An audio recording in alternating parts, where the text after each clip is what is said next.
Heç kim məni işə götürmürdü. Özüm işə götürdüm. 21 yaşımda həbs olundum. Səhv yoldaşlarım var idi. Bir hadisəyə qarışdım. 3 il içəridə qaldım. O 3 il ömrümün ən qaranlıq, ən ağır illəri idi. Gecələr tavana baxıb düşünürdüm. Çıxanda nə olacaq? Kim qəbul edəcək məni? Cavab vermək istəmirdim özümə. Amma bir şey etdim. Kitab oxudum. Hər gün. İçəridə kitabxana var idi.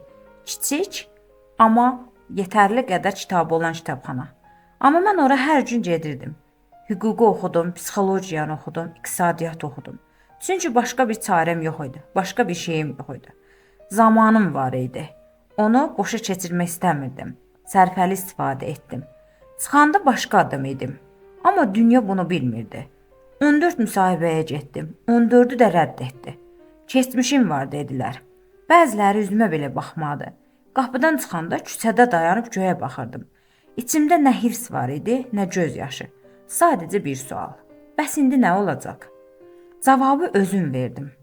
Əgər heç kim məni qəbul etmirsə, özüm özümə iş açacağam. Qonşuların evlərindəki kiçik sınıqları düzəltdim. Pulsuz, heç kimdən pul almırdım. Çünki adım yox idi, etimadım yox idi. 3 ay pulsuz işlədim. Sonra qonşular başqalarına dedilər.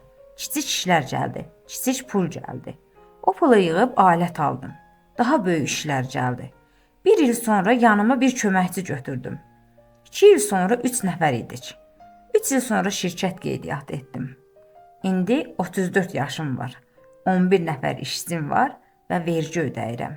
İş yeri açıram. O 14 qapı üzümə bağlananda düşünmürdüm ki, bir gün öz qapım olacaq. Və oldu da.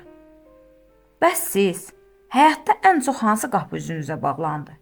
Və o anda nə hiss etdiniz? Tərk etmək istədiniz, yoxsa daha çox mübarizə aparmaq istədiniz? Aşağıda şərhə yazın.